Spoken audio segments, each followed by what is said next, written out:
ओम नमः शिवाय। हर हर महादेव। आप सभी श्रोताओं का स्वागत है आपके अपने चैनल मीरा भक्ति स्टोरीज में। आज पोष माह के कृष्ण पक्ष की 10वीं तिथि और मंगलवार है। 10वीं तिथि का समापन सुबह 8 बजे ही हो जाएगा और उसके बाद एकादशी तिथि शुरू हो जाएगी। इस एकादशी को पुत्रदा एकादशी के नाम से जाना जाता है। यह एकादशी पुत्र प्राप्ति और संतान सुख के लिए बहुत ही महत्वपूर्ण मानी जाती है।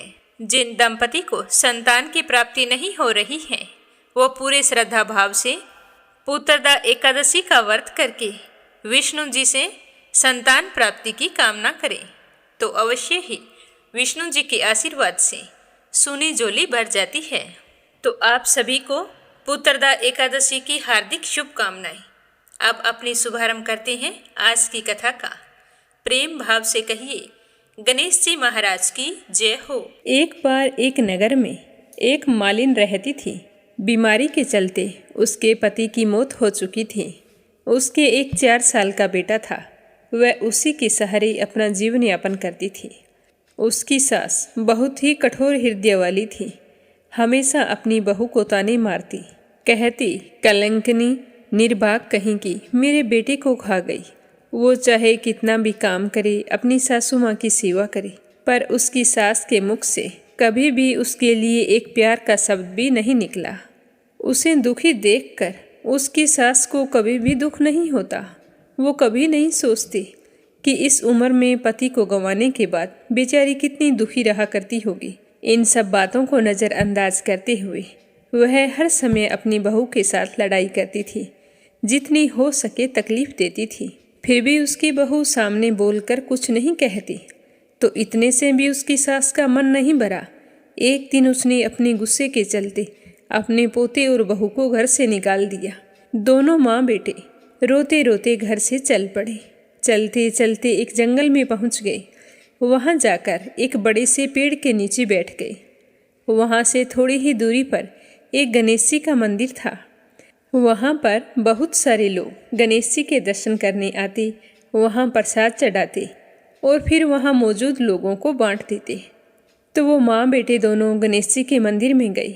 वहाँ जाकर उसकी माँ कहने लगी कि गणेश जी महाराज, मुझसे ऐसी क्या गलती हो गई जिसकी मुझे आप इतनी बड़ी सज़ा दे रहे हैं। पहले मुझसे मेरे पति को छीन लिया और अब मुझे घर से बेघर कर दिया। अब मैं मेरे बेटे के साथ कहाँ जाऊँ, क्या करूँ, कहाँ रहूँ? अब आप ही मुझे कोई रास्ता दिखाएं। आज आपके सिवा हमारे माँ बेटे का कोई नहीं है। फिर माँ बेटे दोनों मंदिर के आगे बैठ गए। जो लोग गणेश जी का प्रसाद वहाँ पर बांटते, उसी प्रसाद को खाकर माँ बेटे अपना गुजारा करने लगे। सुबह शाम दोनों माँ बेटे गणेश जी की पूजा पाठ करते।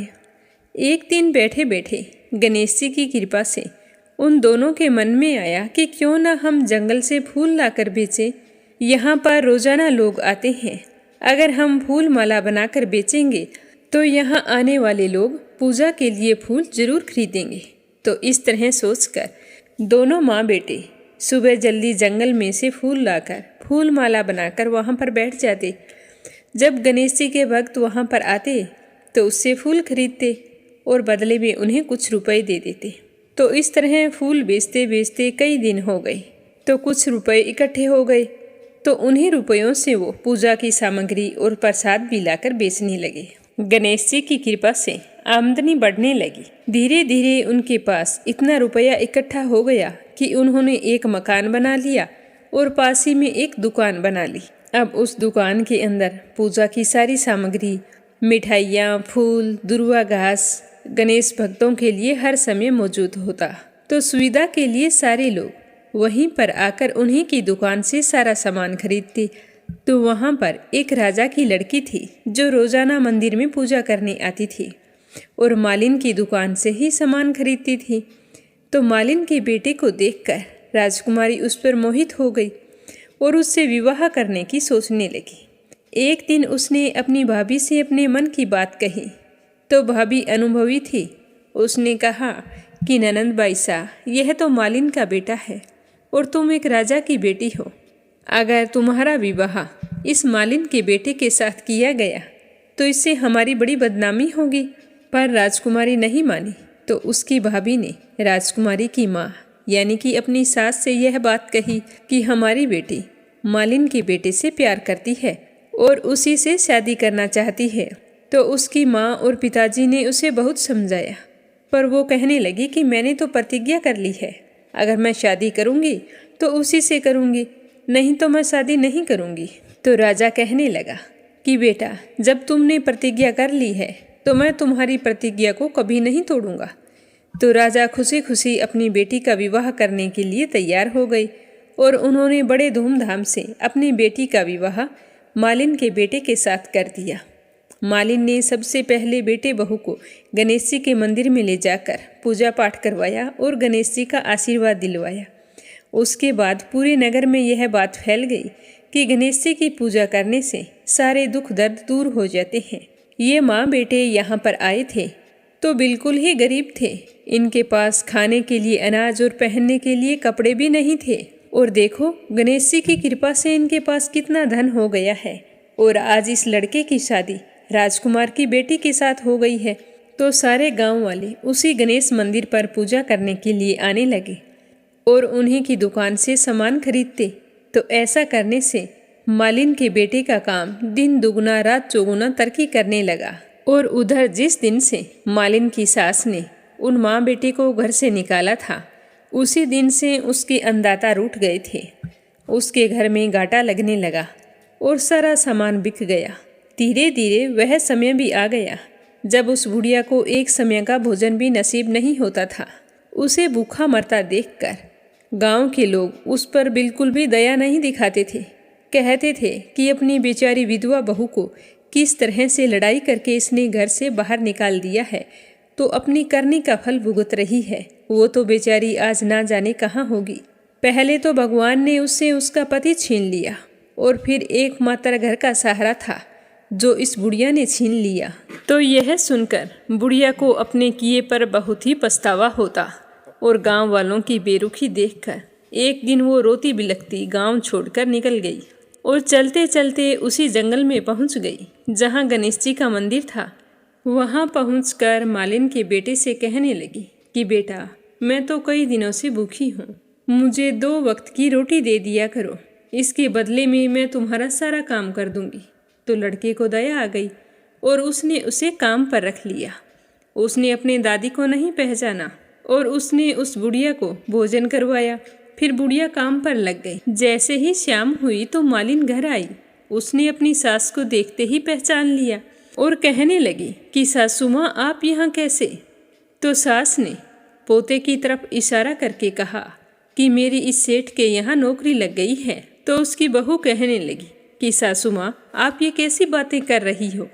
ये आपका पोता है और ये घर भी आपका है, यहाँ आपको काम करने की क्या जरूरत है? जब आपने हमें घर से निकाला था तब गणेश जी भगवान ने हमारी रक्षा की थी। तो यह देखकर वो बुढ़िया बड़ी ही हैरान हुई और अपनी बहू से कहने लगी कि बेटा, मुझसे गलती हो गई, मैंने मेरे करने का फल भोग लिया है। तुम्हें घर से निकालने के बाद घर में जो कुछ था सब कुछ नष्ट हो गया। मुझे तो खाने के लिए अन्न का एक दाना तक नसीब नहीं होता था और ऊपर से सारे गांव वालों ने मुझसे मुख मोड़ लिया। तभी तो मैं घर छोड़कर निकल गई। बेटा, मुझे मेरी करनी पर बहुत ही पछतावा हो रहा है, तुम मुझे माफ़ कर दो। तो उसकी बहू कहने लगी कि माँ जी, कभी माँ भी अपने बच्चों से माफ़ी मांगती है? जो हुआ सो हुआ, उसे भूल जाओ और खुशी खुशी अपने पोते का सुख देखो। तो वह बुढ़िया सोचने लगी कि मेरी बहू कितनी अच्छी है और मैं इसे कभी भी पहचान नहीं सकी। आज मेरे पास कुछ नहीं है और इसके पास सब कुछ है, फिर भी ये देखो मुझे कितनी प्रेम पूर्वक अपने घर में रखकर मान सम्मान दे रही है। ऐसा सोचते हुए उस बुढ़िया की आंखों से खुशी के आंसू चल पड़े। हे गणेश जी महाराज, जैसा सुख आपने मालिन को दिया वैसा सुख सबको देना। जो आपकी इस कथा को पूरे श्रद्धा भाव से सुने उसकी सारी मनोकामनाएं पूर्ण करना। बोलो गणेश जी भगवान की जय हो। अब अपने सुनते हैं पुत्रदा एकादशी व्रत कथा। एक बार महाराज युधिष्ठिर ने पूछा कि हे भगवान, आपने सफला एकादशी का महात्म्य बताकर बड़ी कृपा की है।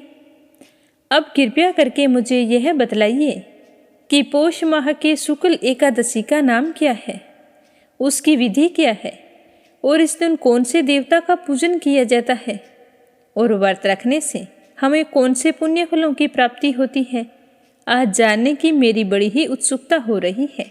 तो युधिष्ठिर की बात सुनकर भक्त वत्सल भगवान श्री कृष्ण बोले कि हे राजन, इस एकादशी का नाम पुत्रदा एकादशी है। नाम के अनुसार ही यह फल देने वाली है। इसमें नारायण भगवान की पूजा की जाती है। इस चर और अचर संसार में पुत्रदा एकादशी व्रत के समान दूसरा कोई व्रत नहीं है। इसके पुण्य प्रताप से मनुष्य पुत्रवान, तपस्वी, विद्वान और लक्ष्मीवान होता है। मैं तुम्हें इसकी एक कथा सुनाता हूँ, ध्यानपूर्वक सुनना। तो इस तरह भगवान श्री कृष्ण भगवान धर्मराज युधिष्ठिर को कथा सुनाने लगे कि भद्रावती नामक एक नगरी थी। उसमें सुकेतुमान नाम का एक राजा राज्य करता था। उसके कोई पुत्र नहीं था। उसकी पत्नी का नाम सेव्या था। वह निपुत्री होने के कारण सदैव चिंतित रहा करती थी। राजा सुकेतुमान के पितर भी रो रो कर पिंड लिया करते थे और वे सोचा करते थे कि हमारे कुल में वृद्धि नहीं हुई है। सुकेतुमान के बाद में हमें पिंड कौन देगा, हमारा श्राद्ध कर्म कौन करेगा। राजा ने कई यत्न किए पर संतान की प्राप्ति नहीं हुई। धीरे धीरे समय बीतता जा रहा था। संतान न होने के कारण राजा बड़े ही उदास और खिन्न रहते थे। राजा को अब भाई बंधु, धन, हाथी घोड़े, राज्य, मंत्री कोई भी चीज में रुचि नहीं थी। कोई भी बात से उन्हें संतोष नहीं मिलता था। अब तो राजा के लिए एक एक पल भारी होता जा रहा था। ऐसा कोई पल नहीं होता जब राजा और रानी के चेहरे पर कोई मुस्कान देखे। दोनों हमेशा उदास रहते थे। राजा हमेशा यही सोचा करता था कि मेरे मरने के बाद में मेरा पिंडदान कौन करेगा। बिना पुत्र के तो पितर और देवताओं का ऋण मैं कैसे चुका सकूंगा। जिस घर में पुत्र ना हो उस घर में सदैव अंधेरा रहता है। मैंने ऐसा कौन सा बुरा कर्म किया था जिसकी वजह से मुझे संतान की प्राप्ति नहीं हुई। मैं ऐसा क्या करूं कि मुझे पुत्र रतन की प्राप्ति हो जाए। जिस मनुष्य ने पुत्र का मुख देखा है वो तो धन्य है। उसको इस लोक में और परलोक में शांति मिलती है। उसके दोनों लोक सुधर जाते हैं। मैं तो राजा हूँ, कोई चीज की कमी नहीं है, लेकिन पुत्र न होने के कारण मेरा तो जीवन ही व्यर्थ है। पूर्व जन्म के कारण ही इस जन्म में पुत्र, धन आदि प्राप्त होते हैं। पता नहीं मैंने पिछले जन्म में ऐसे कौन से कर्म किए थे जिसके कारण इस जन्म में मुझे संतान का सुख नहीं मिला है। बस राजा इसी प्रकार रात दिन चिंता में लगा रहता। तो इस तरह राजा को उदास देखकर राजा की प्रजा भी बड़ी ही परेशान रहती। तो राजा ने एक दिन विद्वान पंडितों को बुलाकर अपनी जन्म कुंडली दिखाई और पूछा कि हे ब्राह्मण देवता, आप मुझे बताओ कि हमें संतान की प्राप्ति क्यों नहीं हो रही है। मुझसे ऐसी कौन सी भूल हो गई जो मैं संतान सुख के लिए तरस रहा हूँ। तो पंडितों ने जैसे ही राजा की कुंडली देखी तो उनके मुख पर ब्याह की लकीरें खींच गई। यह देखकर राजा ने कहा कि क्या बात है, जो बात है मुझे निसंकोच कहो, तुम्हें डरने की कोई बात नहीं है। तो उनमें से एक पंडित ने कहा कि राजन, यह आपके पिछले जन्म का कर्म फल है जो तुम इस जन्म में भुगत रहे हो। पिछले जन्म में तुम एक निर्धन वेश्या थे। एक शहर से दूसरे शहर में अपना माल बेचने के लिए जाया करते थे। एक समय की बात है, एकादशी का दिन था और आप अपना माल लेकर दूसरे शहर में बेचने के लिए गए थे। तो उस दिन जब तक आपका माल बिका तो बहुत अंधेरा हो चुका था। उस दिन आप भूखे प्यासे सो गए। भूखे प्यासे रहने के कारण आपको रात में नींद भी नहीं आई और सुबह तुम जल्दी उठकर अपने नगर की ओर चल पड़े। उस दिन भी आपने कुछ नहीं खाया था। चलते चलते दोपहर हो गई और आपको बहुत ही जोरों की प्यास लग गई। तो आप एक जलाशय पर पहुंच गए। वहां पर एक तत्काल ब्याई हुई गाय पानी पी रही थी। तो आपने उस गाय को वहां से हटा दिया और स्वयं पानी पीने लगे। तो गाय को पानी पीने से हटाने के कारण आप संतान सुख से वंचित हैं और एकादशी के दिन भूखे रहने और रात्रि में नींद न आने और द्वादशी के पहर में पानी पीकर व्रत का पालन करने से आप इस जन्म में राजा बने हैं।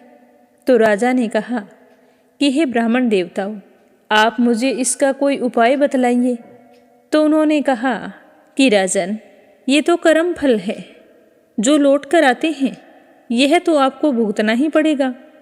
उन्होंने राजा को कोई भी उपाय नहीं बताया और वहाँ से चले गए।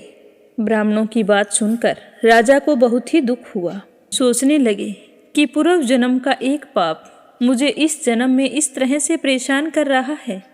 इस जन्म में मैंने अनेकों पुण्य के काम किए हैं, सारी प्रजा का पुत्र की भांति पालन करता रहा हूँ, कभी भी किसी के साथ अन्याय नहीं किया है, ना ही कभी निर्दोष को सजा दी है, ना ही किसी दूसरे का धन हड़पा है। हमेशा सभी के हित की सोचता हूँ। फिर भी मेरे पिछले जन्म का पाप कर्म इस जन्म में भी मेरा पीछा कर रहा है। तो रात दिन इसी बात को सोच सोच कर राजा बहुत ही दुखी और परेशान हो गए। एक दिन राजा ने सोचा कि मैं अपना शरीर त्याग देता हूँ। तो शरीर त्यागने का निश्चय करके वन में चले गए। वहाँ जाकर जैसे ही शरीर त्यागने वाले थे तो उन्हें एकाएक स्मरण हो आया कि आत्मघात तो महान पाप है, इस कर्म की सजा भी मुझे अगले जन्म में भुगतनी पड़ेगी। तो निराश होकर राजा ने अपना फैसला बदल लिया और फिर घोड़े पर चढ़कर जंगल में विचरने लगे। वहाँ पर अनेकों तरह के पशु पक्षी थे, उन्हें देखने लगे।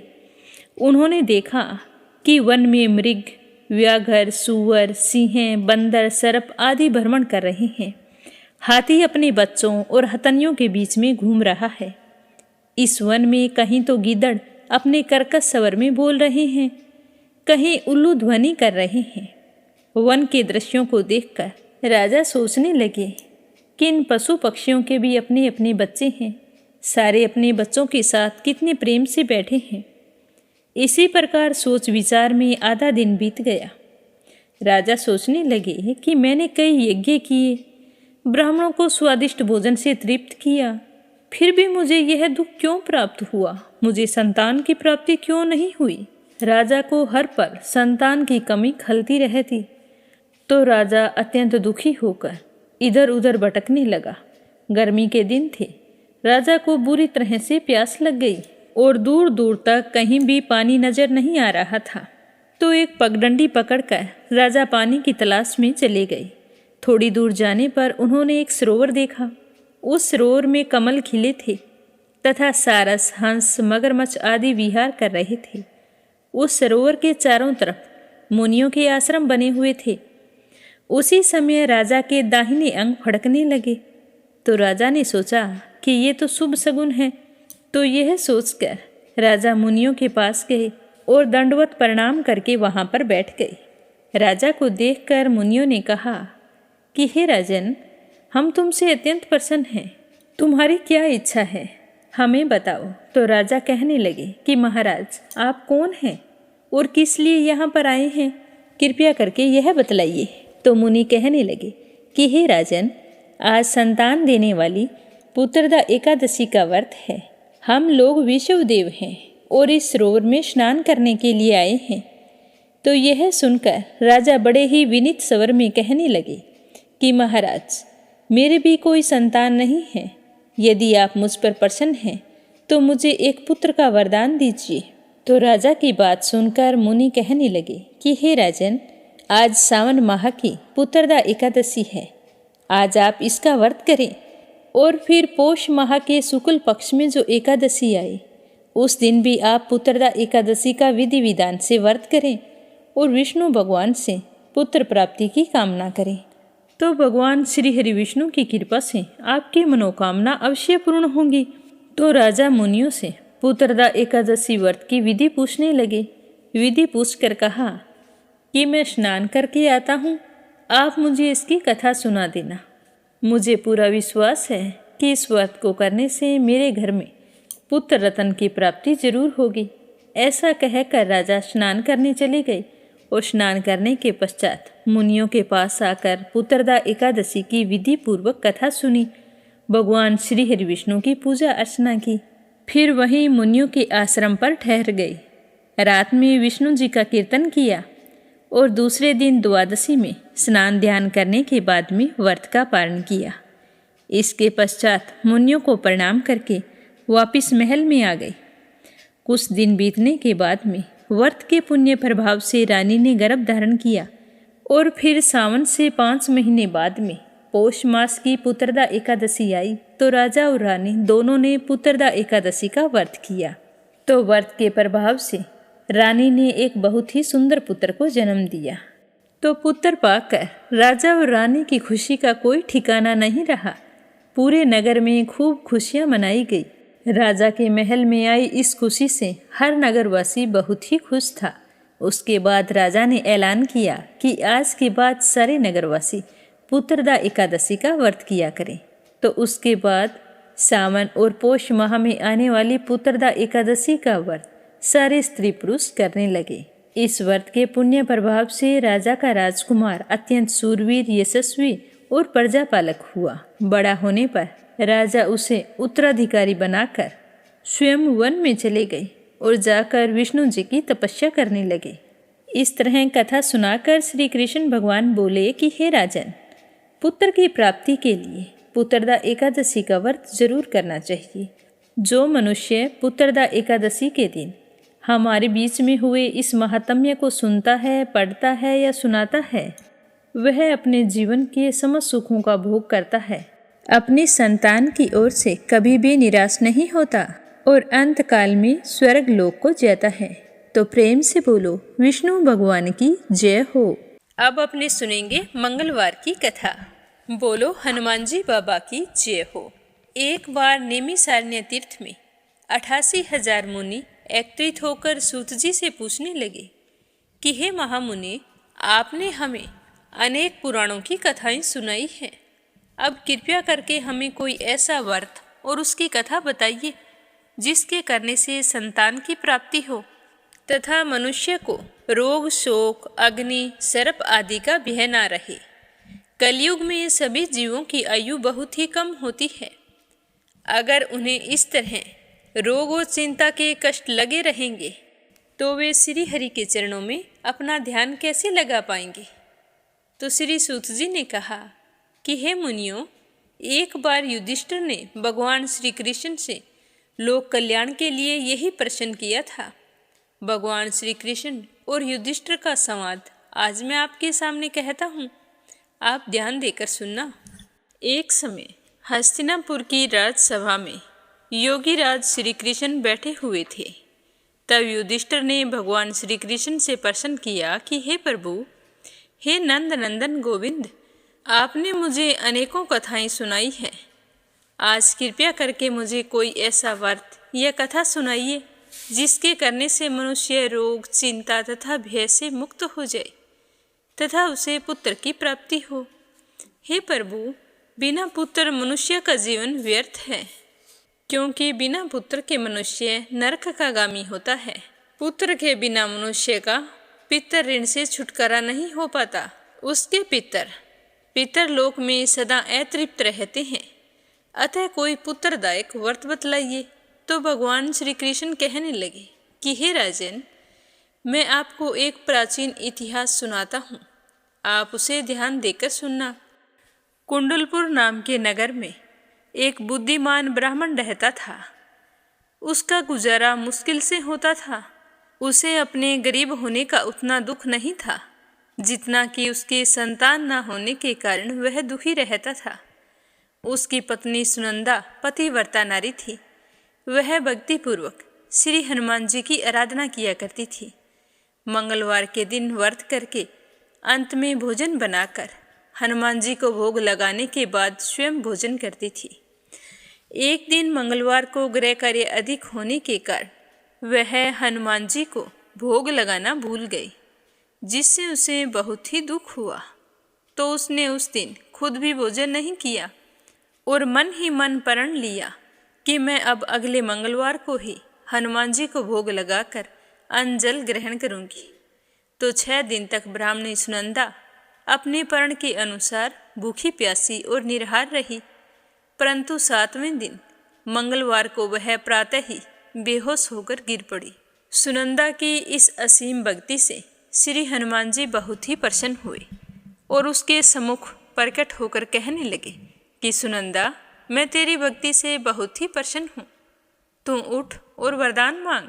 सुनंदा अपने आराध्य देव हनुमान जी को अपने समक्ष देखकर बहुत ही खुश हुई और उनके चरणों में गिर पड़ी और कहने लगी कि हे प्रभु, मेरे कोई संतान नहीं है, अतः आप मुझे संतान प्राप्ति का आशीर्वाद प्रदान करें। तो सुनंदा की बात सुनकर हनुमान जी ने कहा कि तुम्हारी इच्छा अवश्य पूर्ण होगी। तुम्हारे यहाँ एक कन्या जन्म लेगी, उसके अष्टांग प्रतिदिन सोना दिया करेंगे। इस तरह वरदान देकर हनुमान जी अंतर्ध्यान हो गई और ब्राह्मणी सुनंदा बहुत ही खुश हुई और चूरमा बनाकर हनुमान जी को भोग लगाया। फिर अपने व्रत का पारण किया। जब उसका पति घर आया तो वह बहुत ही खुश होकर भगवान का दिया हुआ वरदान अपने पति को बताया। तो लड़की के बारे में सुनकर ब्राह्मण देवता पहले तो दुखी हुए, परंतु सोना मिलने की बात सुनी तो वो प्रसन्न हो उठे। सोचने लगे कि अगर ऐसी कन्या मेरे घर जन्म लेगी तो मेरी तो सारी गरीबी दूर हो जाएगी। तो हनुमान जी की कृपा से 10वें महीने ब्राह्मणी ने बहुत ही सुंदर कन्या को जन्म दिया। 10वें दिन ब्राह्मण ने अपनी उस बालिका का नामकरण संस्कार करवाया। तो उनके कल पुरोहित ने उस बालिका का नाम रत्नावली रखा। रत्नावली ने अपने पिछले जन्म में मंगल देव के व्रत किए थे, तो उसके पुण्यों के प्रभाव से रतनबाला का अष्टांग प्रतिदिन बहुत सारा सोना देता था। उस सोने से नंदा ब्राह्मण बहुत ही धनवान हो गया और ब्राह्मणी सुनंदा में भी इस बात का अभिमान आ गया। ऐसे ही समय बीतता गया। जब रत्नावली 10 बरस की हुई तो सुनंदा ने अपने पति से कहा कि स्वामी, हमारी बेटी विवाह योग्य हो गई है, अतः हमें कोई सुंदर तथा योग्य वर देखकर उसका विवाह कर देना चाहिए। तो यह बात सुनकर नंदा ब्राह्मण कहने लगा कि हमारी बेटी रत्नावली अभी तो बहुत छोटी है, अभी से क्यों परेशान होती हो। तो ब्राह्मणी कहने लगी कि हे पतिदेव, रजस्वला का दान देने वाले माता पिता को घोर नरक की प्राप्ति होती है। तो अपनी पत्नी की बात सुनकर नंदा ब्राह्मण कहने लगा कि हमारी बेटी तो अभी 10 बरस की हुई है और मैंने तो 16-16 साल की कन्याओं के विवाह करवाए हैं, अभी क्या जल्दी है। तो ब्राह्मणी सुनंदा कहने लगी कि आप ये सब लोभ के कारण कह रहे हैं। आप ब्राह्मण हो और ब्राह्मण को शास्त्रों के आदेश का पालन करना चाहिए। नंदा ब्राह्मण के पास अपनी पत्नी के बात का जवाब नहीं था। वह कहने लगा कि ठीक है, मैं कल ही योग्य वर की तलाश में अपना दूत भेज दूंगा। दान भी तो सुपात्र को ही दिया जाता है। दूसरे दिन ब्राह्मण ने दूत को बुलाया और कहा कि जैसी सुंदर मेरी बेटी है, वैसा ही सुंदर और योग्य वर उसके लिए तलाश कर लाओ। तो दूत स्वामी की आज्ञा पाकर वर खोजने के लिए चल पड़ा। अनेक नगरों में घूमने के बाद वह पंपाई नगर में जा पहुंचा। वहां एक सुंदर ब्राह्मण के लड़के को देखा जिसका नाम सोमेश्वर था। वह बहुत ही गुणवान था। तो दूत ने उस ब्राह्मण के लड़के से सब कुछ पूछा और जानकर वापिस आ गया। आकर उस सुंदर और गुणवान लड़के के बारे में ब्राह्मण नंदा को बताया। तो ब्राह्मण नंदा भी सोमेश्वर से बहुत ही प्रभावित हुआ और सोमेश्वर के घर जाकर अपनी बेटी का रिश्ता तय कर दिया और फिर शुभ मुहूर्त देखकर पूरे विधि विधान से सोमेश्वर को कन्यादान करके ब्राह्मण ब्राह्मणी बहुत ही संतुष्ट हो गए। पर लोभी ब्राह्मण नंदा ने रतनबाला का कन्यादान तो कर दिया, परंतु वह मन में बहुत ही उदास और दुखी था।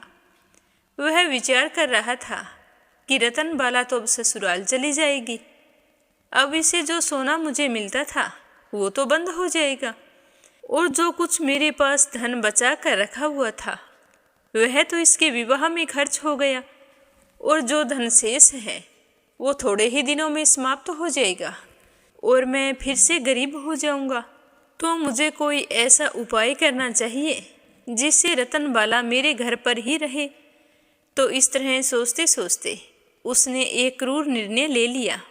उसने विचार किया कि जब सुबह रतनबाला का पति सोमेश्वर उसे अपने साथ घर लेकर जा रहा होगा, तब मार्ग में ही मैं उसका वध करवा दूंगा और फिर रतनबाला को अपने साथ घर ले आऊंगा, जिससे मुझे रोजाना सोना भी मिलता रहेगा और मैं लोगों के नज़र दोष से भी बच जाऊंगा। कोई मुझे यह नहीं कहेगा कि मैंने अपनी बेटी का विवाह नहीं किया, क्योंकि ब्राह्मण परिवार में कन्या का विवाह सिर्फ एक ही बार किया जाता है। तो यह तो बहुत ही अच्छा उपाय है। यह सोचकर वो सो गया। प्रातःकाल हुई। नंदा और सुनंदा ने अपने जमाता तथा पुत्री को बहुत सारा धन देकर विदा किया। सोमेश्वर अपनी पत्नी रत्नावली को लेकर अपने नगर की तरफ चल पड़ा। ब्राह्मण नंदा ने जिस तरह से क्रूर निर्णय लिया था, उसको अंजाम देने के लिए अपने दूत को भेज दिया और कहा कि मार्ग में ही मेरे जवाई का वध कर देना। तो दूत मार्ग में छिप कर बैठ गया और जैसे ही सोमेश्वर उस छिपे हुए स्थान के पास से गुजरने लगा, तो ब्राह्मण के दूत ने उसका वध कर दिया और यह समाचार ब्राह्मण तक भी पहुंचा दिया। अपने जमाता के वध का समाचार सुनकर नंदा ब्राह्मण अपनी पत्नी के साथ वहां पहुंचा, जहां पर यह जघन्य अपराध हुआ था, और रुंदन करती हुई अपनी पुत्री से कहने लगा कि हे पुत्री, लुटेरों ने ऐसा अनर्थ करते हुए कुछ भी नहीं सोचा, लेकिन यह तो भगवान की इच्छा थी। भगवान के आगे किसी का भी वश नहीं चला है। अब तू मेरे साथ घर चल। जो भाग्य में लिखा होता है वही होता है। तू मेरे साथ चल और अपना बचा हुआ जीवन वहीं पर व्यतीत कर। अपने पति की मृत्यु से दुखी हुई रत्नावली अपने पिता से कहने लगी कि पिताजी, मैं तो मेरे पति के साथ ही सती होना चाहती हूँ। जब मेरे पति ही नहीं हैं तो मेरे जीने का क्या फायदा। तो रत्नावली के माता पिता ने उसे बहुत समझाया, लेकिन वो नहीं मानी। उसने तो मरने की ठान ली थी। उसने विलाप करते हुए अपने माता पिता से सती होने की इच्छा बताई। तो वह ब्राह्मण नंदा विचार करने लगा कि मैंने अपने जवाई का वध करवा के इस पाप को अपने सर लिया है। रतनबाला तो अपने पति के साथ ही अपने प्राण तक देने को तैयार है, तो मेरा तो दोनों तरफ से मरना हो गया। अब ना तो धन मिलेगा और जवाई का वध करवाने के कारण मुझे यम यातना भोगनी पड़ेगी, वो अलग। यह सोचकर वह ब्राह्मण बहुत ही दुखी हुआ। फिर सोमेश्वर की चिता बनाई गई। रतनबाला सती होने की इच्छा से पति का सर अपनी गोद में रखकर चिता में बैठ गई।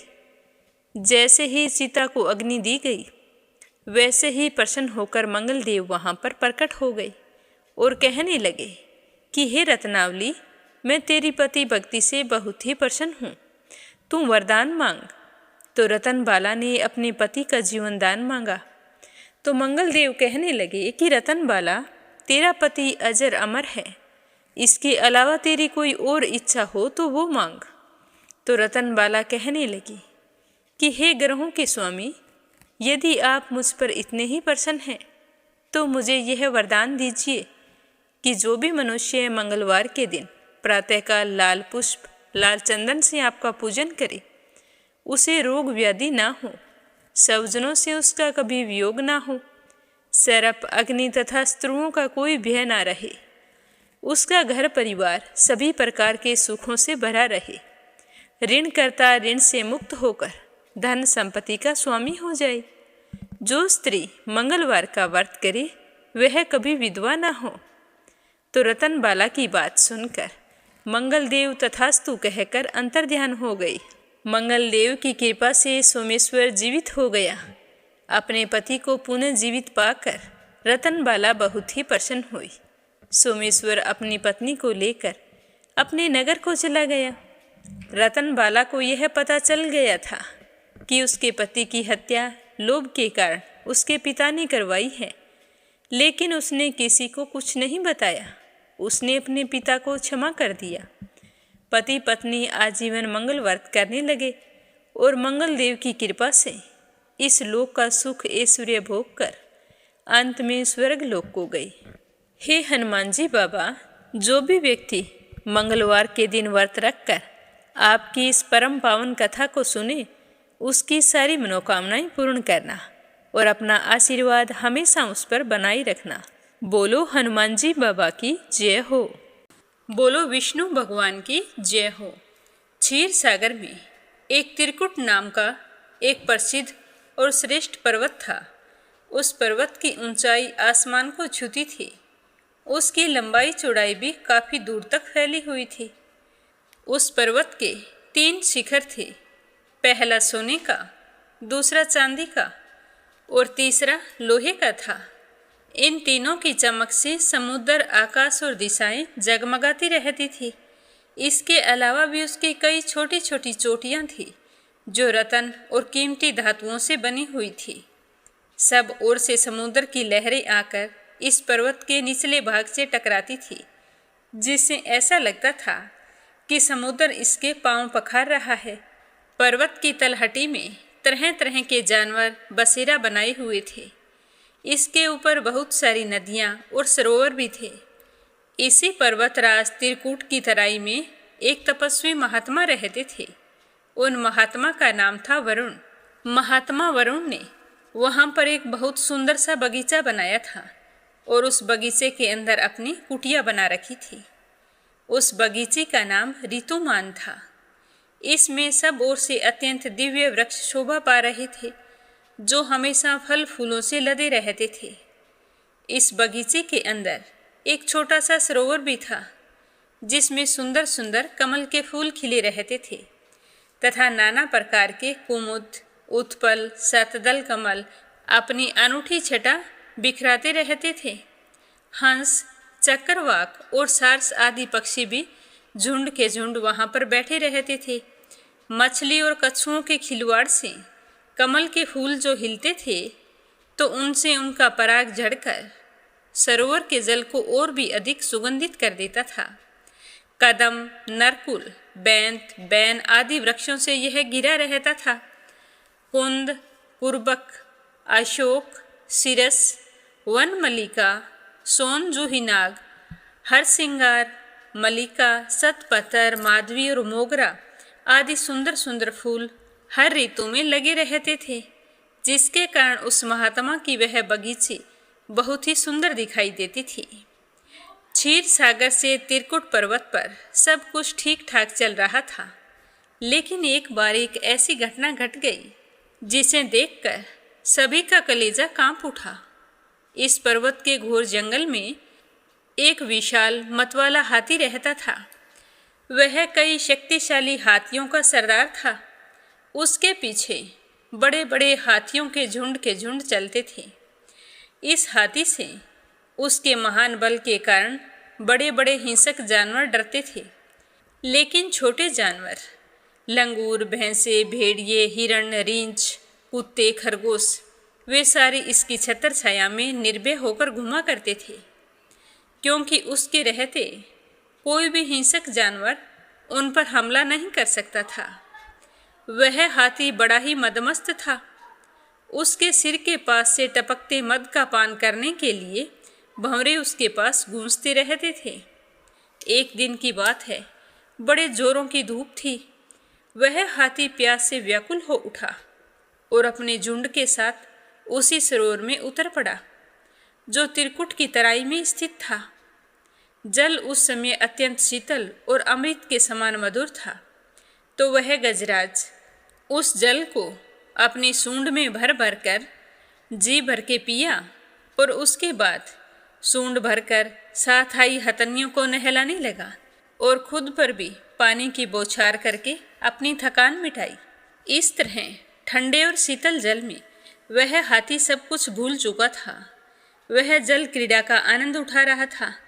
उसे यह पता नहीं था कि उसी सरोवर के अंदर एक बहुत बलवान मगरमच्छ भी रहता है। तो उसी समय मगरमच्छ ने क्रोधित होकर गजराज के पैर को जोरों से पकड़ लिया और उसे खींचकर सरोवर के अंदर ले जाने लगा। उसके पैने दांतों के गड़ने से हाथी को बहुत ही दर्द हो रहा था और उसके पैरों से खून निकल रहा था। उस खून से सरोवर का सारा पानी लाल हो गया। हाथी ने मगरमच्छ के मुख से अपना पैर छुड़ाने की बहुत कोशिश की, लेकिन वह छुड़ा नहीं पा रहा था। उसके साथ आई हथनियाँ बहुत ही चिंतित हो गई। उन सब ने मिलकर हाथी को जल से बाहर खींचने का प्रयास किया, लेकिन वो सफल नहीं हुई। तो वे डर के मारे जोर जोर से चिंगाड़ने लगी। तो उनकी आवाज़ सुनकर दूर दूर से अनेकों हाथी वहाँ पर आ गए। सब ने मिलकर हाथी को बाहर निकालना चाहा, लेकिन कोई भी निकालने में कामयाब नहीं हो पाया। तो सारे हाथियों और हथनियों को बहुत ही दुख हो रहा था कि उनके सरदार हाथी को किस तरह एक मगरमच्छ उसे खींचकर पानी के अंदर लेकर जा रहा है। लेकिन सारे बेबस थे, कुछ भी नहीं कर पा रहे थे। सारे हाथी शांत होकर एक ओर बैठ गए और फिर मगरमच्छ और हाथी के बीच में युद्ध चलने लगा। दोनों अपने आप में काफ़ी बलशाली थे और हार मानने वाले नहीं थे। तो कभी मगरमच्छ हाथी को खींचकर पानी के अंदर ले जाता, तो कभी हाथी मगरमच्छ को खींचकर पानी के बाहर ले आता। काफ़ी कोशिशों के बाद भी हाथी का पैर मगरमच्छ के मुख से छूट नहीं रहा था, बल्कि उसके दांत हाथी के पैर में और भी गहरे गड़ते जा रहे थे। सरोवर का पानी पूरी तरह से लाल हो गया था। इस तरह हाथी और मगरमच्छ के बीच यह युद्ध कई दिनों तक चलता रहा। अंत में अधिक रक्त बह जाने के कारण हाथी का शरीर स्थिर पड़ने लगा। उसे लगा कि अब वह मगरमच्छ के हाथों परास्त हो जाएगा। उस समय उसे कोई भी उपाय दिखाई नहीं दे रहा था। अपनी मृत्यु को समीप पाकर हाथी को उस समय भगवान नारायण की याद आई, क्योंकि उसने पूर्व जन्म में निरंतर भगवान श्री हरि विष्णु की आराधना की थी। इसीलिए उसे भगवत स्मृति हो गई। तो उसने सब कुछ याद आते ही निश्चय किया कि मैं कराल काल के भय से चराचर प्राणियों के शरण्य सर्वसमर्थ प्रभु की शरण ग्रहण करता हूँ। ऐसा निश्चय करके गजेंद्र अपने मन को एकाग्र करके अपने पूर्व जन्म में सीखे हुए श्रेष्ठ स्त्रोत के द्वारा गजेंद्र मोक्ष की स्तुति करने लगा। उसने एक कमल का फूल तोड़ा और आसमान की ओर इस तरह उठाया जैसे वह उसे भगवान को अर्पित कर रहा हो। अब तक वह मगरमच्छ द्वारा खींचे जाने से सरोवर के मध्य गहरे जल में चला गया था। उसका सूंड का मात्र वही भाग ऊपर बचा था। उस सूंड में उसने लाल कमल का पुष्प पकड़ रखा था और उसे आसमान की ओर उठाकर वह भगवान श्री हरि विष्णु को स्मरण कर रहा था। और वह यह बिल्कुल भूल चुका था कि वह कितना शक्तिशाली है। अपने आप को असहाय समझकर उसने नारायण को पुकारा। तो भगवान नारायण समझ गए कि आज मेरे भक्त के मन से शक्ति का अहंकार जाता रहा और वह पूरी तरह से मेरा शरणागत है, और वह इस समय मेरे अलावा और किसी को नहीं पुकार रहा है। उसकी एकमात्र बुद्धि मुझे में लगी हुई है। तो भगवान श्री हरि विष्णु गरुड़ पर सवार होकर चक्कर धारण किए हुए सरोवर के किनारे पहुंच गए। जब उन्होंने देखा कि गजेंद्र हाथी डूबने वाला है, तो वह जल्दी से गरुड़ से कूद पड़े। उस समय तक तो वहाँ बहुत सारे देवी देवता भगवान के आगमन को समझकर वहाँ उपस्थित हो गए थे। सभी के देखते ही देखते भगवान ने हाथी और गजेंद्र को एक क्षण में ही सरोवर से खींचकर बाहर निकाल दिया। तो यह देखकर देवताओं को बड़ा ही आश्चर्य हुआ। तभी विष्णु जी के चक्र ने गराह का मुंह फाड़ दिया और हाथी का पैर बाहर निकल आया। उसे किसी तरह की कोई क्षति नहीं पहुंची। वह मगरमच्छ सबके देखते ही देखते तड़प कर मर गया और हाथी भगवान की कृपा दृष्टि से पहले की तरह स्वस्थ हो गया। तो ब्राह्मण आदि देवगण श्री हरि विष्णु भगवान की प्रशंसा करते हुए उनके ऊपर फूलों की वर्षा करने लगे। सिद्ध और ऋषि महर्षि पर ब्रह्मा भगवान विष्णु का गुणगान करने लगे और सबके देखते ही देखते वह मगरमच्छ दिव्य शरीरधारी हो गया। उसने भगवान विष्णु के चरणों में अपना सिर रखकर प्रणाम किया और भगवान विष्णु के गुणों की प्रशंसा करने लगा। और भगवान का स्पर्श पाते ही वह पाप से मुक्त होकर अभिशप्त गंधर्व ने प्रभु की परिक्रमा की और उनके त्रिलोक्य वंदित चरण कमलों में प्रणाम करके अपने लोक को चला गया। भगवान विष्णु ने हाथी का उद्धार करके उसे अपना पार्षद बना लिया। गंधर्व, सिद्ध और देवगण उनकी लीला का गान करने लगे। गजेंद्र की स्तुति से प्रसन्न होकर भगवान विष्णु ने सबके सामने कहा कि प्यारे हाथी, हे गजेंद्र, जो लोग ब्रह्म मुहूर्त में उठकर तुम्हारी की हुई स्तुति से मेरा स्तवन करेंगे, उन्हें मैं मृत्यु के समय निर्मल बुद्धि का दान करूंगा। यह कहकर भगवान विष्णु ने पार्षद के रूप में हाथी को साथ लिया और गरुड़ पर सवार होकर अपने दिव्य धाम को चले गए। वह मगरमच्छ और हाथी पूर्व जन्म में कपिल मुनि महर्षि कर्दम के पुत्र थे। कर्दम ऋषि की पत्नी का नाम देवहूति था। उन्हीं के गर्भ से कपिल मुनि का जन्म हुआ था। लेकिन उन्हीं देवहूति को कर्दम जी से पहले कई और भी संतानें हुई थी। उन्हीं कर्दम और देवहूति के कपिल मुनि से 2 बड़े पुत्र थे जो कि वेदज्ञ थे। एक बार राजा के यहाँ यज्ञ संपन्न करने आए थे। जब दोनों को धन मिला तो उस धन को लेकर उन दोनों में विवाद हो गया। तभी दोनों ने एक दूसरे को मगरमच्छ और हाथी की योनि में जाने का श्राप दे दिया। वे दोनों विष्णु भगत थे और दोनों की बात सत्य भी हुई। लेकिन मौत से पहले उन्होंने तपस्या करके विष्णु जी को प्रसन्न कर लिया था और वरदान में मुक्ति की मांग की थी। इसीलिए अगले जन्म में उन्हें अपने पूर्व जन्म का स्मरण था और अगले जन्म में फिर दोनों ने भगवान श्री हरि विष्णु के हाथों मुक्ति पाई थी। बोलो जगत के पालनहार श्री हरि विष्णु भगवान की जय हो। अब अपने सुनते हैं भागवत कथा का आगे का अध्याय। प्रेम भाव से सुनते रहिए। बोलो श्री हरि विष्णु भगवान के अनंत स्वरूपों की जय हो। श्री मैत्रेय जी कहते हैं कि हे विदुर जी, जब महादेव जी ने देव ऋषि नारद जी के मुख से सुना कि अपने पिता दक्ष से अपमानित होने के कारण देवी सती ने प्राण त्याग दिए हैं और उसकी यज्ञ वेदी से प्रकट हुए ऋषिभुओं ने उनके पार्षदों की सेना को मारकर भगा दिया है, तब उन्हें बहुत ही क्रोध आया और उन्होंने उग्र रूप धारण करके क्रोध के मारे होठ चबाते हुए अपनी एक जटा उखाड़ ली जो बिजली और आग की लपट के समान दीप्तिमान हो रही थी, और फिर खड़े होकर बड़ी गंभीरता के साथ अट्टहास किया और फिर उस जटा को पृथ्वी पर पटक दिया। फिर उस जटा से उसी समय एक लंबा चौड़ा पुरुष उत्पन्न हुआ। उसका शरीर इतना विशाल था कि वह स्वर्ग को स्पर्श कर रहा था। उसकी 1000 भुजाएं थी। मेघ के समान वह श्याम वर्ण का था।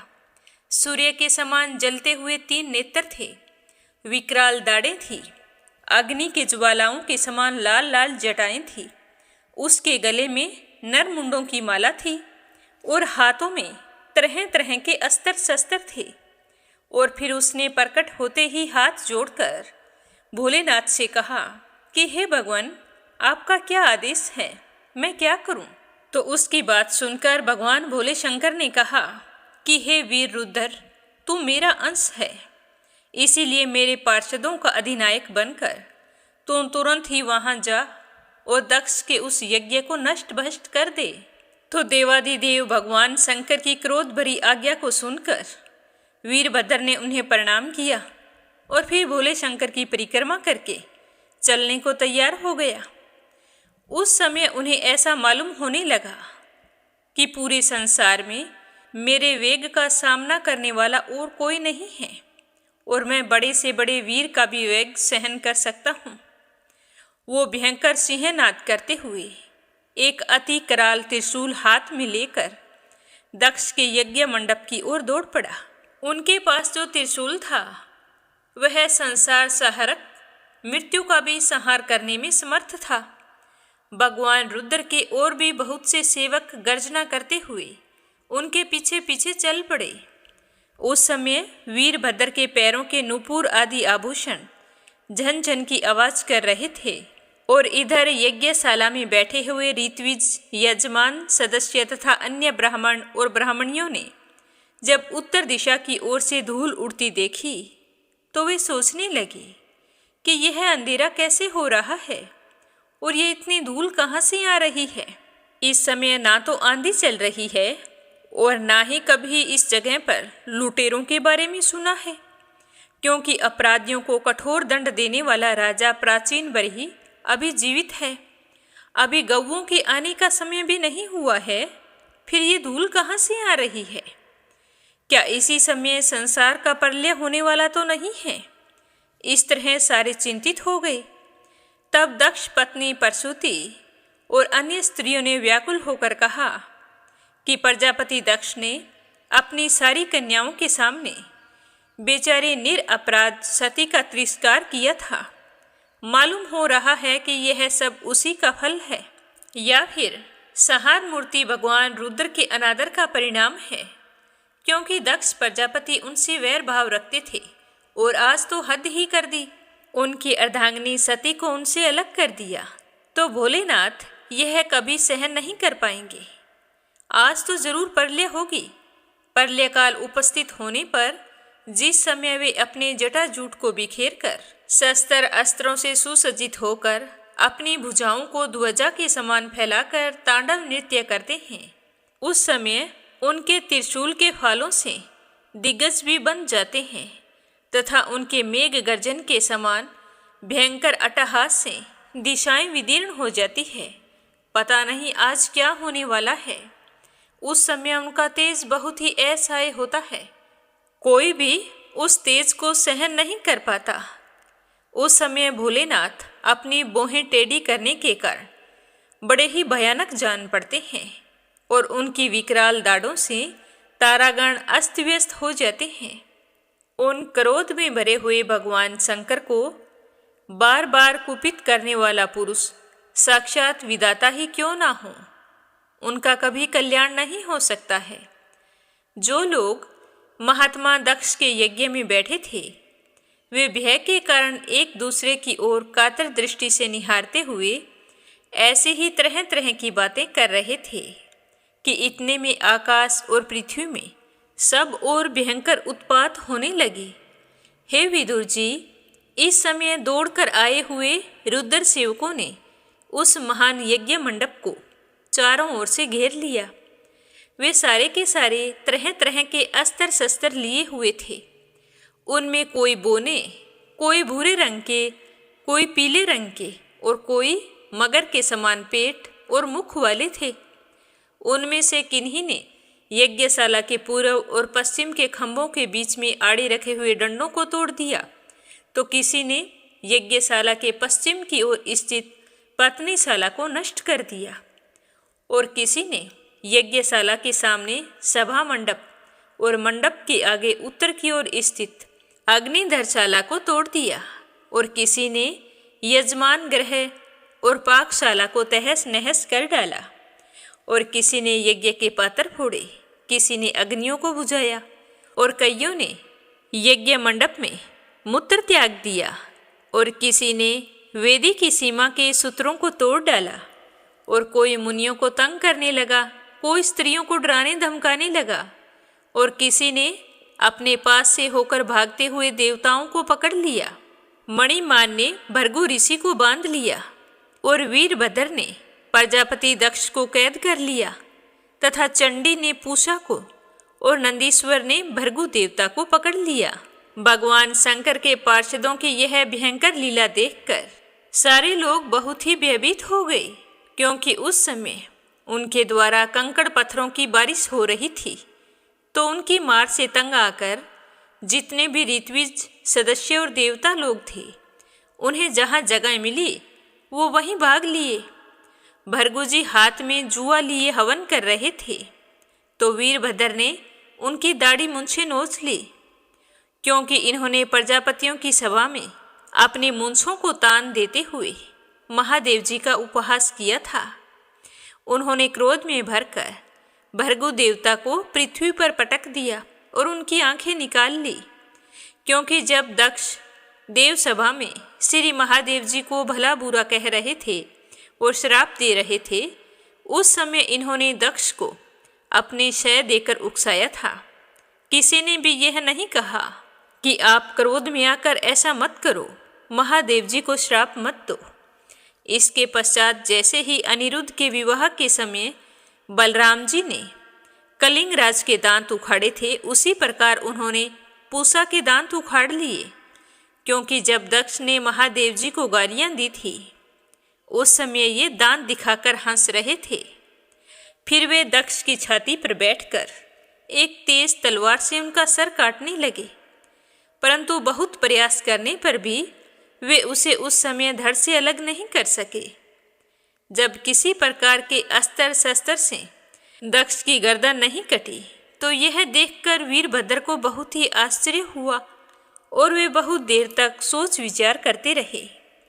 तब उन्होंने यज्ञ मंडप में यज्ञ पशुओं को जिस प्रकार मारा जाता है उसे देखकर दक्ष प्रजापति का पशु की तरह ही सिर धड़ से अलग कर दिया। तो यह देखकर भूत प्रेत पिशाच आदि उनके इस कर्म की प्रशंसा करते हुए कहने लगे कि ये तो बहुत अच्छा किया। हमने तो सोचा कि दक्ष प्रजापति पर कोई भी अस्त्र शस्त्र काम नहीं करेगा, जिसे सजा मिलनी चाहिए वह तो सजा से वंचित रह जाएगा, पर तुमने तो यह बड़ा चमत्कार कर दिखाया है। तो भगवान भोलेनाथ के गण यह देखकर बहुत ही खुशियां मना रहे थे और दक्ष के दल वाले लोग थे उनमें हाहाकार मच गया। वीरभद्र ने अत्यंत कुपित होकर दक्ष के सिर को यज्ञ की दक्षिणाग्नि में डाल दिया और उस यज्ञशाला में आग लगाकर यज्ञ को विध्वंस करके वे कैलाश पर्वत की ओर चले गई। इस तरह बताते हुए मैत्रेय जी कहने लगे कि हे विदुर जी, जब रुद्र के सेवकों ने समस्त देवताओं को हरा दिया और उनके संपूर्ण अंग प्रत्यंग भूत प्रेतों के त्रिशूल, पटीस, खड़ग, गदा, परिक और मुदर आदि आयुधों से छिन्न भिन्न हो गए, तब वे ऋत्विज और सदस्यों के साथ बहुत ही सहमे और डरे हुए से पितामह ब्रह्मा जी के पास जा पहुँचे और उन्हें प्रणाम करके सारा हाल कह सुनाया। तो भगवान पितामह और सर्व अंतर्यामी श्री नारायण पहले से ही इस भावी उत्पात को जानते थे कि क्या होने वाला है। इसी कारण से वे दक्ष प्रजापति के यज्ञ में नहीं गए थे। अब देवताओं के मुख से वहाँ की सारी बात सुनकर उन्होंने कहा कि हे देवताओं, परम समर्थ तेजस्वी पुरुष से कोई दोष भी बन जाए तो भी उसके बदले में अपराध करने वाले मनुष्य का भला नहीं हो सकता। तुम लोगों ने यज्ञ में भगवान शंकर का भाग ना देकर उनका भारी अपराध किया है, परंतु शंकर जी बहुत ही शीघ्र प्रसन्न होने वाले हैं। इसीलिए तुम सारे लोग शुद्ध हृदय से उनके पैर पकड़ लो और उन्हें प्रसन्न करो, अपने किए के लिए क्षमा मांगो, क्योंकि दक्ष प्रजापति ने अपने दुर्वचनों के कारण उनका हृदय बींध दिया है और उनके साथ साथ उन्हें इस समय अपनी प्रिय सती जी का भी वियोग हो गया है। इसीलिए यदि तुम लोग चाहो कि वह यज्ञ फिर से आरंभ होकर पूर्ण हो तो तुम पहले उनके पास जाओ और अपने किए के लिए क्षमा मांगो, नहीं तो उनके कुपित होने पर लोकपालों के साथ इन समस्त लोकों का बचना भी असंभव लग रहा है। भगवान रुद्र परम स्वतंत्र हैं, उनके तत्व और शक्ति सामर्थ्य को ना तो कोई ऋषि मुनि, देवता और यज्ञ स्वरूप देवराज इंद्र जान पाए हैं, ना मैं स्वयं जानता हूँ, फिर दूसरों के बारे में तो कह ही क्या सकते हैं। ऐसी अवस्था में उन्हें शांत करने का उपाय कौन कर सकता है। तो देवताओं से इस प्रकार कहकर पितामह उनको, प्रजापतियों को और पितरों को साथ लेकर लोक से पर्वत श्रेष्ठ कैलाश पर्वत पर आ गए, जो भगवान शंकर का प्रिय धाम है। उस कैलाश पर औषधि, तप, मंत्र तथा योग आदि उपायों से सिद्धि को प्राप्त हुए और जन्म से ही सिद्ध देवता नित्य निवास करते हैं। किन्नर, गंधर्व और अप्सरा आदि सदा वहाँ बने रहते हैं। उसके जो मणिमय शिखर हैं वो नाना प्रकार की धातुओं से रंग बिरंगे प्रतीत होते हैं। उस पर अनेक प्रकार के वृक्ष, लता, गुलम आदि छाए रहते हैं, जिनमें झुंड के झुंड जंगली पशु पक्षी विचरते हैं। वहाँ निर्मल जल के अनेकों झरने बहते हैं और बहुत गहरी कंदरा और ऊंचे शिखरों के कारण वह पर्वत अपने प्रियतमों के साथ विहार करती हुई सिद्ध पत्नियों का क्रीड़ा स्थल बना हुआ है। वह सब और मोरों के शोर और भंवरों की गुंजार, कोयलों की कुहू कुहू की ध्वनि तथा अन्य पक्षियों के कलरव से गूंजता रहता है। उसके कल्प वृक्ष अपनी ऊंची ऊंची डालियों को हिला हिलाकर मानो पक्षियों को बुलाते रहते हैं तथा हाथियों के चलने फिरने के कारण वह कैलाश स्वयं चलता हुआ सा और झरनों की कलकल ध्वनि से बातचीत करता हुआ सा जान पड़ता है। बड़ा ही मनोरम दृश्य है। मंदार, पारिजात, सरल, तमाल, शाल, ताड़, कचनार, अशन और अर्जुन के वृक्षों से वह पर्वत बड़ा ही सुहावना दिखाई दे रहा था। आम, कदम, नीम, नाग, पुनाग, चंपा, गुलाब, अशोक, मोलसिरी, कुंद, कुर्बक, सुनहरे सतपत्र कमल, इलायची और मालती की मनोहर लताएं तथा कुब्जक, मोगरा और माधवी की बेलें भी उसकी शोभा बढ़ा रही थी। कटहल, गुल्लर, पीपल, बड़, गूगल, भोज वृक्ष, औषधि जाति के पेड़, केले आदि जो फल आने के बाद काट दिए जाते हैं, सुपारी, राजपूत, जामुन, खजूर, आमड़ा, आम, पियाल, महुआ और लिसोड़ा आदि विभिन्न प्रकार के वृक्षों तथा पोले और ठोस बांस के झुरमुटों से वह पर्वत बड़ा ही मनोहर दिखाई दे रहा था। उस समय उसकी सुंदरता देखते ही बन रही थी। उस सरोवर में कुमुद, उत्पल, कहार और सतपत्र आदि अनेक जाति के कमल खिले थे। उनकी शोभा से मुग्ध हो कलरव करते झुंड के झुंड पक्षियों से वह बड़ा ही सुंदर दिखाई दे रहा था। तो आज की कथा को यहीं पर विराम देते हैं। बोलो विष्णु जी की जय हो। अब अपने सुनते हैं लपसी और तपसी की कहानी। बोलो लपसी तपसी की जय हो। बहुत पुराने समय की बात है। एक गांव में एक ब्राह्मण परिवार रहा करता था। उसमें पति पत्नी के अलावा उनके 2 बच्चे थे। एक बेटा था, एक बेटी थी। ब्राह्मण दंपति बहुत ही सरल स्वभाव के थे। समय मिलने पर प्रभु का स्मरण किया करते थे। उनकी बेटी बहुत ही संस्कारी और सुशील थी, लेकिन उनका बेटा आवारा किस्म का था। वह कोई काम धाम नहीं करता और ना ही कभी अपने माँ बाप का कहना मानता था। समय के साथ दोनों बहन भाई बड़े हो गए। बहन की शादी कर दी गई, पर भाई का वही हाल था। उसके माँ बाप ने उसे समझाया कि बेटा, अब हम वृद्ध हो चले हैं, तुम कोई काम किया करो। लेकिन उस पर उनकी बातों का कोई असर नहीं होता था। तो एक दिन ब्राह्मणी अपने पति से कहने लगी कि स्वामी, आप बिल्कुल काम छोड़ दीजिए। जब घर में कुछ भी नहीं होगा तो यह अपनी जिम्मेदारी समझेगा और काम पर लग जाएगा। तो ब्राह्मण ने दूसरे दिन से काम पर जाना छोड़ दिया। तो यह देखकर उनके बेटे ने कोई काम नहीं किया और चोरी करने चला गया। आते जाते राहगीरों को लूट लेता और उसी से अपने घर का गुजारा किया करता था। तो उसकी लूटने और चोरी करने की आदत से सारे गांव वाले उसे लपसी कहने लगे। तो लपसी की इस हरकत से उसके माँ बाप बहुत ही दुखी रहते थे, पर वह किसी की सुनने के लिए तैयार नहीं था। इसी तरह समय बीतता गया। एक दिन की बात है कि लपसी एक पीपल के पेड़ पर बैठा था। तभी शिव पार्वती जा रहे थे। पार्वती माता गहनों से लदी हुई थी। तो लपसी उन्हें देखकर सोचने लगा कि सूरत के कितने गहने हैं, आज ये सारे के सारे लूट लूँगा तो मुझे कई महीनों तक चोरी नहीं करनी पड़ेगी। तो वह लूटने के इरादे से पीपल की ओट में होकर बैठ गया। जैसे ही शिव पार्वती वहाँ से जाने लगे तो लपसी एकदम से शिव पार्वती के सामने आकर कहने लगा कि जल्दी से जितने सारे गहने पहन रखे हैं उतार दो। तो पार्वती माता कहने लगी कि तुम चोरी क्यों करती हो, तुम्हें पता है चोरी करना पाप है। तो लपसी कहने लगा कि क्या करूं, घर पर मेरे माँ बाप हैं, मेरी एक भांजी है, उनके लिए दोनों समय भोजन की व्यवस्था कहाँ से करूं, मुझे कोई काम तो आता नहीं है। तो लपसी की बात सुनकर पार्वती माता कहने लगी कि तुम जो चोरी करके पाप करते हो, इस पाप का भागी कौन बनेगा। तो लपसी कहने लगा कि मेरे घर वाले सारे बनेंगे। तो पार्वती माता कहने लगी कि कोई नहीं बनेगा, पाप के भागी केवल तुम बनोगे।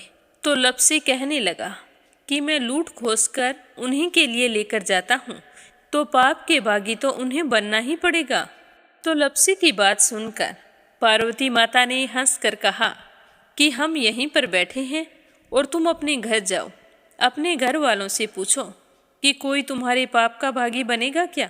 तो यह सुनकर लप्सी भागा भागा अपने घर आया और अपनी माँ के पास गया और कहने लगा कि माँ, मैं चोरी करके लाता हूँ, राह चलते राहगीरों को लूटता हूँ, तुम्हारे लिए ही तो करता हूँ। तो तुम मुझे एक बात बताओ, चोरी करने से जो पाप लगता है, तो आप मेरे पाप के भागी बनोगे? तो लप्सी की बात सुनकर उसकी माँ कहने लगी कि बेटा, मैंने तो तुमसे नहीं कहा कि तुम चोरी करके लाओ, तुम कमा कर लाओ, हमें तो 2 वक्त की रोटी चाहिए, मैं तो तुम्हारी पाप की भागी नहीं बनूंगी। तो माँ के मुंह से इस तरह की बात सुनकर लप्सी तो हैरान हो गया। फिर वह अपने पिताजी के पास गया और जाकर कहने लगा कि पिताजी, मैं जो कुछ भी लूट खोस के लाता हूँ वो आपके लिए ही तो लाता हूँ। देखो, मैंने लूट कर कितना धन इकट्ठा कर लिया है, कितने ऐशो आराम है तुम्हारे। अगर मैं चोरी नहीं करता तो क्या ये सब हमें मिलता? पिताजी, मैं तुमसे एक बात पूछता हूँ कि चोरी करने से पाप लगता है, तो उस पाप में आप मेरे भागीदार बनोगे क्या?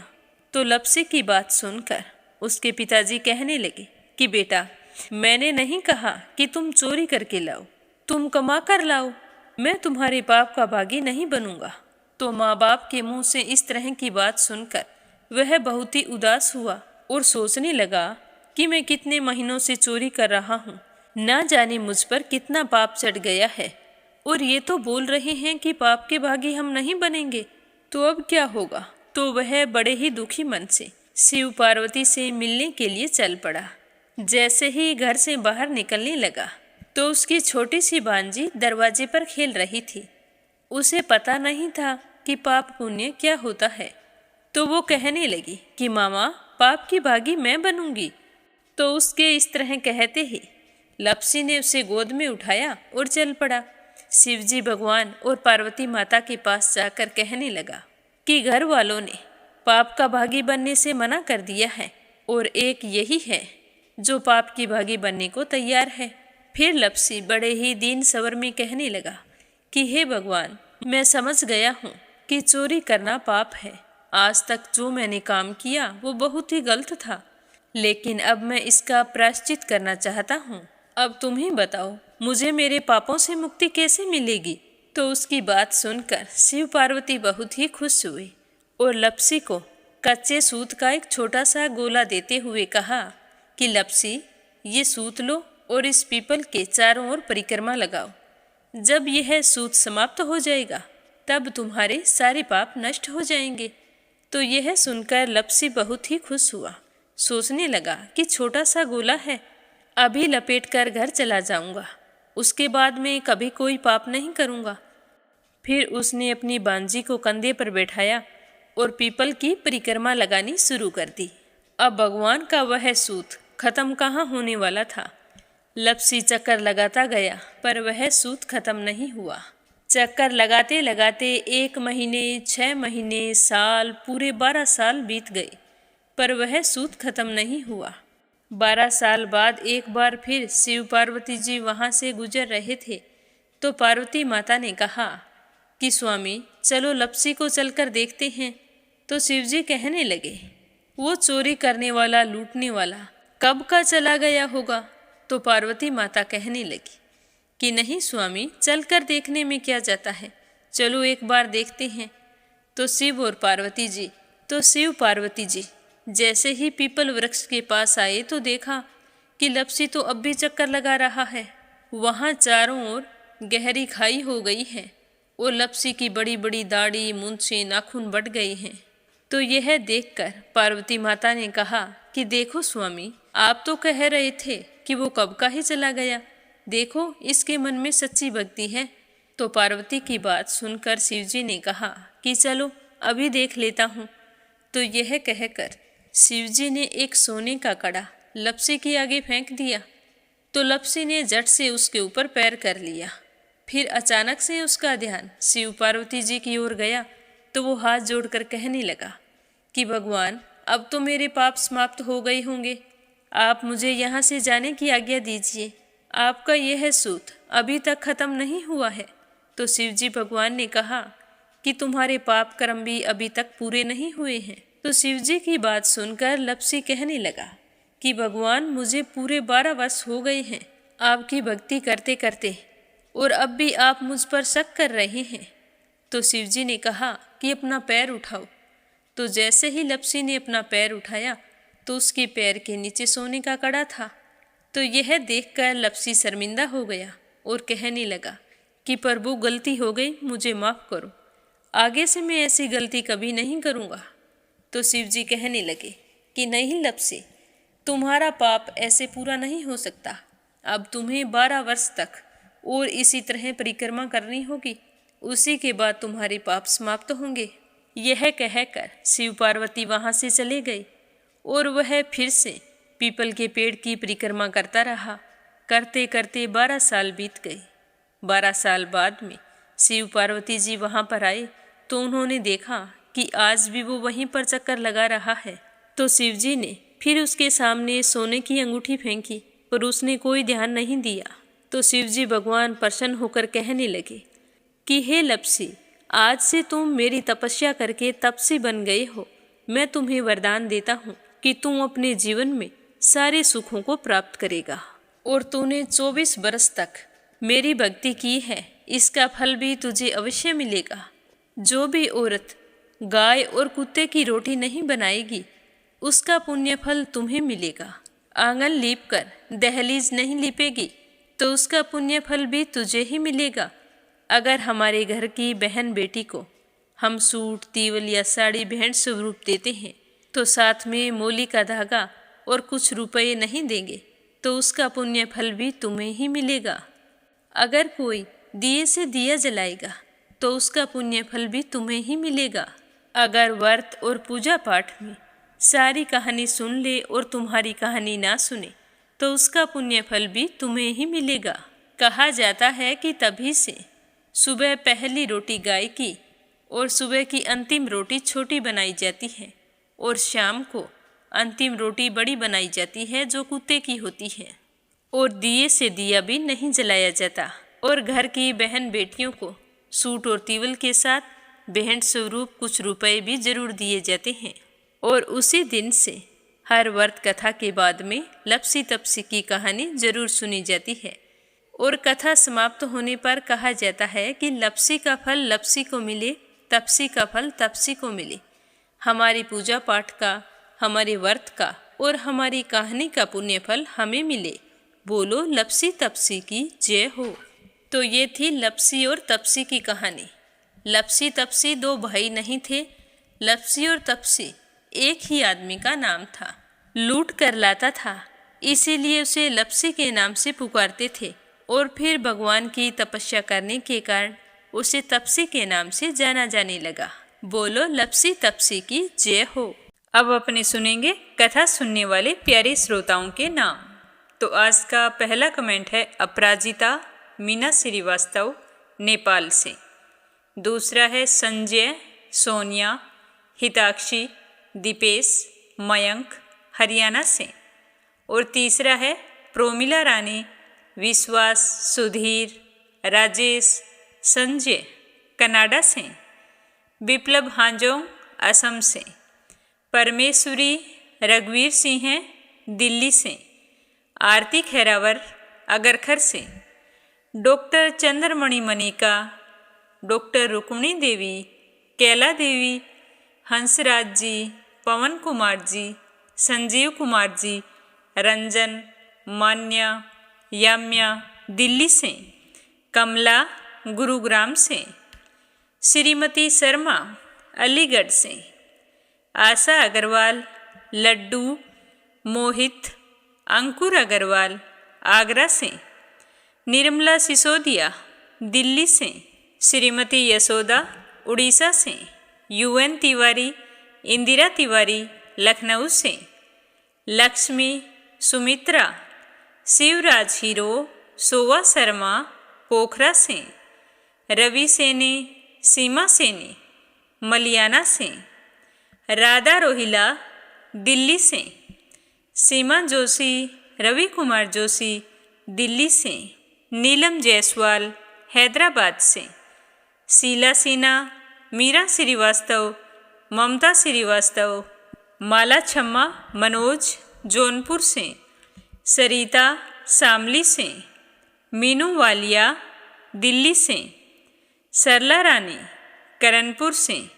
सुमन चांदोरा, जोधपुर से। संजीव कंसल, कविता कंसल, हितेश कंसल, आरुष कंसल, रानी कंसल, मुजफ्फरनगर से। कोमल निर्मल, मुंबई मीरा रोड से।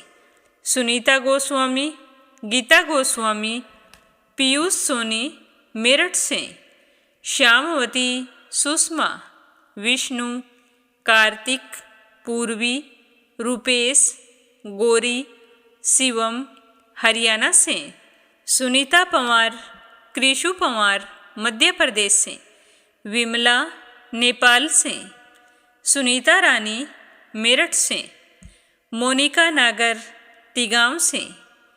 अनिल कुमार टिहरी, करनाल से। रेखा, धर्मेंद्र शर्मा, जयपुर से। श्वेता, स्वीटी, रितेश, रितु, प्रिंस, यूवी, लक्ष्मी, गुरुचरण साहू, उड़ीसा से।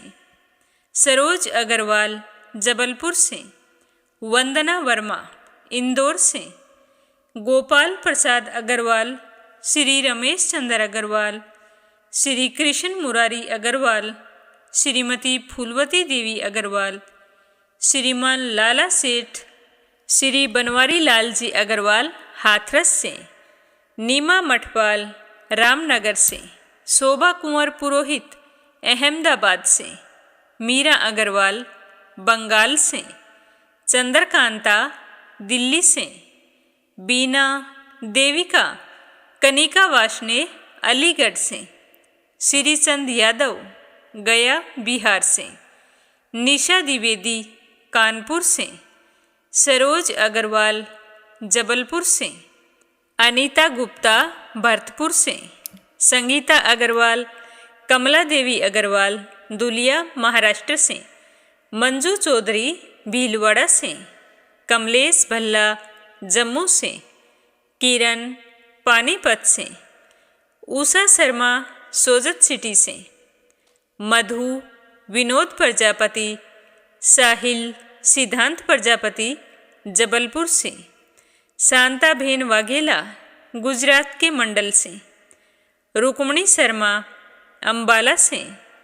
पूनम यादव, करेली से। सुदेशना पंवार, विमला चौधरी, शालिनी चौधरी, सुनीता गोयल, उत्तराखंड से। कमला देवी, भीलवाड़ा से। शीलता तिवारी, कानपुर से। इंदिरा रावत, मोहित रावत, पलवल से। स्मिता सीताराम गायकवाड़, महाराष्ट्र से। वंदना साहू, उत्तर प्रदेश से। राधिका मिश्रा, जानवी मिश्रा, गौरी मिश्रा, सचिन मिश्रा, सोनम मिश्रा, सीता मिश्रा, माधवी मिश्रा, बाराबंकी से।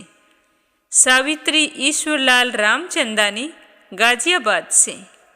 पूजा पाठक, उत्तराखंड, देहरादून, कोशानी से। देवी सिंह, कार्तिक, पायल, सौम्या, उमा रघुवंशी, गजबा सौदा से। सुदेश शर्मा, बीके शर्मा, लुधियाना से। प्रमोद यादव साहू, हिमाचल प्रदेश से। अंजू शर्मा, सरसा से। निकिता सेजवानी, करण सेजवानी, विशाल सेजवानी, पवन सेजवानी, पायल सेजवानी, रूबी सेजवानी, अहमदाबाद से। सीताराम जायसवाल, शकुंतला जायसवाल, वाराणसी से। कुसुम बघेल, दिल्ली से।